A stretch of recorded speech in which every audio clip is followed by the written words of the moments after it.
जब तक देहाभिमान है तब तक क्रोध भी आएगा, तब तक कामनाएं भी आएंगी और तब तक विवशता रहेगी, तब तक आप ध्यान करने वाले बनते हो। ध्यान कोई कर्म नहीं है, ध्यान एक सम्यक अवस्था है। ध्यान के बिना तुम्हें शांति भी नहीं मिलेगी, ध्यान के बिना तुम्हें चैन और सुख भी नहीं प्राप्त होगा। ध्यान की अवस्था में जाने के लिए गुरु उपदेश के अलावा और कोई मार्ग नहीं है। गुरु अर्थात ज्ञान प्रकाश स्वरूप, उन शब्दों का जिन शब्दों से हमारे अंदर का अभिमान कट जाए, उन ज्ञान रूपी शब्द की कुल्हाड़ी से जब अज्ञान कटता है तब ध्यान की अवस्था ऊपर की ओर चलती है। ध्यान ऊर्ध्वमुखी होता है। ध्यान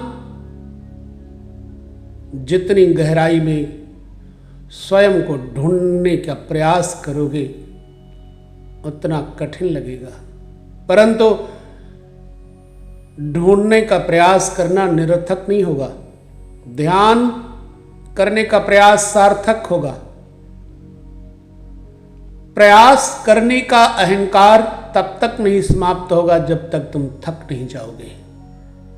जब तुम थक जाते हो तब तुम समर्पित हो जाते हो, तब तुम बैठ जाते हो। इसलिए प्रत्येक क्रिया का अभिमान तुम्हारे अंदर जमा हुआ है अनंत जन्मों से, इसलिए ध्यान में बाधा पड़ती है। यह शाश्वत है कि तुम ब्रह्म स्वरूप हो, यह शाश्वत है कि तुम ब्रह्म का अंश हो, किंतु यह जान और मान लेना तभी संभव है जब तुम स्वयं को जानने का प्रयास करते हो। तुम्हें अपने स्वरूप को जानने का प्रयास करना है। तुम्हें क्रोध क्यों आता है? क्रोध का कोई कारण होगा। क्रोध का कारण है कामनाएं। जब कामनाएं उभरती हैं और उनकी पूर्ति के लिए तुम कर्म करते हो और उस कर्म में जब बाधा पड़ती है तो तुम्हें क्रोध आता है।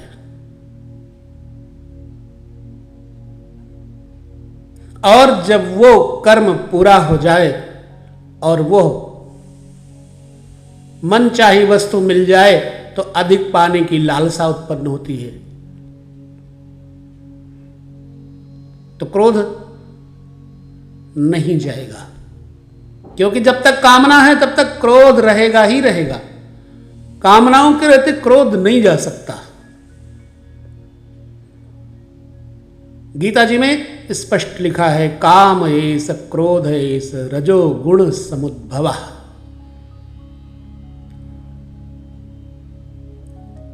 कामनाएं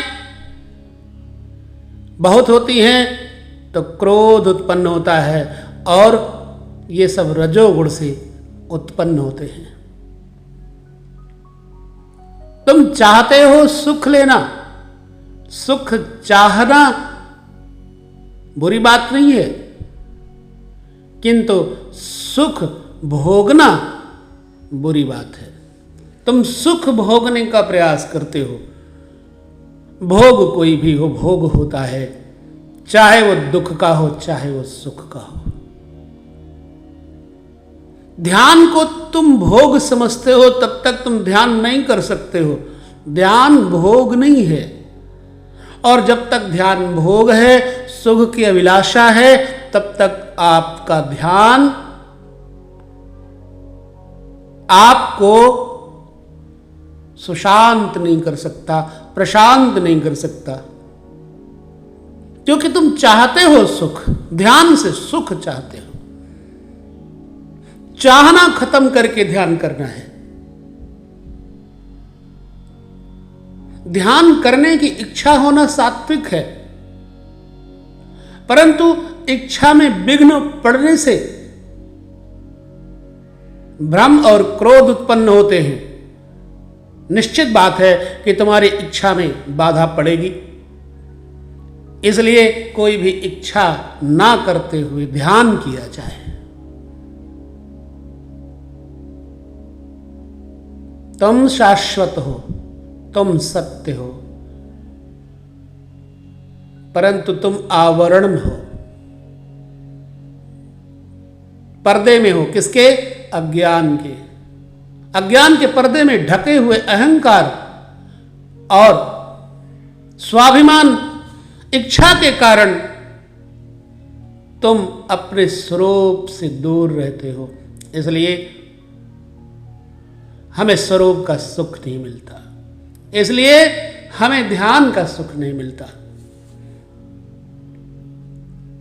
करना क्या होता है और क्या नहीं, ध्यान के लिए मात्र एक औषधि है, वो है विचार। एकांत में नित्य प्रति बैठ करके विचार करो कि मैं कौन हूं। क्या मैं शरीर हूं? यदि मैं शरीर हूं तो मैं कौन हूं जो मैं कहता हूं कि मेरा शरीर है? क्या मैं मन हूं? यदि मैं मन हूं तो मैं क्यों कहता हूं कि मेरा मन कहता है? मैं बुद्धि हूं, यह कभी नहीं कहा है। मैंने हमेशा ये कहा है कि मेरी बुद्धि कहती है। ये मेरी और मैं में फर्क है। बुद्धि तुम्हारी है तो तुम कौन हो? जब तक तुम्हें इसका बोध नहीं होता है तब तक तुम्हारा ध्यान तुम्हें सुख की चाहत के कारण शांति नहीं दे सकता। इसलिए ध्यान में सुख की चाहत मत करो। राग और द्वेष से बिलग रहना है, राग और द्वेष से मुक्त होना है, तो ध्यान की इच्छा भी न करना ध्यान है। ध्यान की परावस्था में जब तुम ढूंढोगे तो स्वयं को पाओगे, क्योंकि जहां तक आनंद है वहां तुम हो। जहां तक आनंद है वहां तुम हो, यानी अहंकार है।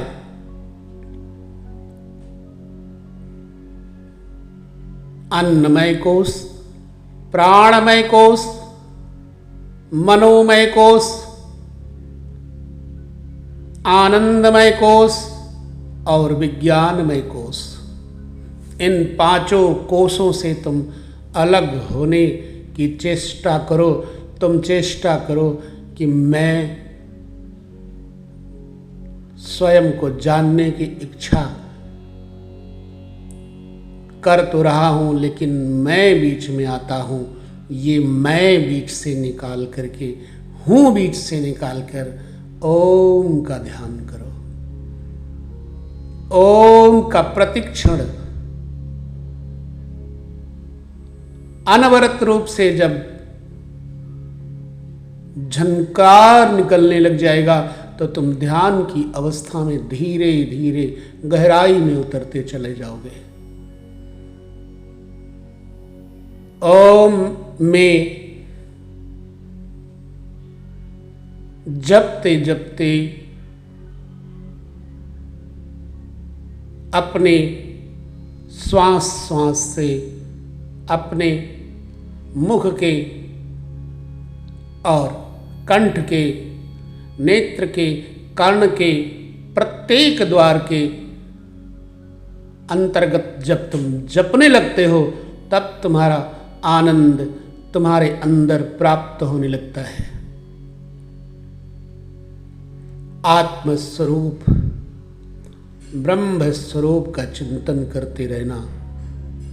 तुम्हें धीरे धीरे अपने ध्यान की गहराई में, अनंत की गहराई में परमात्मा आनंद का अनुभव कराने लग जाएगा, सतचिदानंद का अनुभव कराने लग जाएगा। ये ध्यान की अवस्था है। अभी तुमने रुकना नहीं है, अभी तुमने चलते रहना है। कब तक चलते रहना है? जब तक तुम्हारा अहंकार अहम को तुम में ना बदल जाए, तब तक तुम्हें चलते रहना है। और चलते रहने का भाव भी भगवद अर्पण करना, धीरे धीरे धीरे धीरे स्वभाव बन जाए तो तुम्हारा ध्यान चलते फिरते, उठते बैठते, सोते खाते पीते, भोग भोगते, भोजन करते, हर क्षण गाड़ी चलाते समय भी ध्यान होता रहेगा। जिस प्रकार से एक मझा हुआ ड्राइवर गाड़ी भी चलाता है, साथ में बातें भी करता है, साथ में इधर उधर ताका झांकी भी करता है, परंतु गाड़ी का कहीं एक्सीडेंट नहीं होता, गाड़ी कहीं टकराती नहीं। क्यों? क्योंकि उसका अभ्यास हो चुका है। ऐसे ही ध्यान का अभ्यास जब तुम्हारा प्रबल हो जाएगा, तब तुम प्रत्येक क्रिया करते समय भी ध्यान में रहोगे। ध्यान की ये उच्चतम अवस्था है। शरीर के सारे तत्व अलग अलग करके विचार करना। पंचभूतात्मक शरीर जो देह है, ये पंचभूतात्मक है। धरती, जल, अग्नि, वायु, आकाश, इनसे बना हुआ ये शरीर, ये पांचों ही हैं, मैं नहीं। मन, बुद्धि, चित्त और अहंकार, ये एक डिपार्टमेंट है, मैं नहीं। सतोगुण, रजोगुण, तमोगुण आने जाने वाले हैं, मैं नहीं। फिर मैं है कौन? इसी खोज में निरंतर लगे रहना, निरंतर चलते रहना, ध्यान का परिपथ दृढ़ करता जाएगा, आपके मंजिल को निकट लाने में समय नहीं लगेगा और तब गुरुदेव का प्राकट्य होगा। गुरु तो तलाशते रहते हैं कि योग्य जिज्ञासु शिष्य मिले और तब मैं उसे ज्ञान भर दूं। तो ज्ञान की अवस्था आते ही ध्यान की उच्चतम अवस्था अपने आप आने लगती है। ये ध्यान का प्रकार है। अन्य प्रकार भी हैं ध्यान के, किंतु चिंतन प्रारंभ में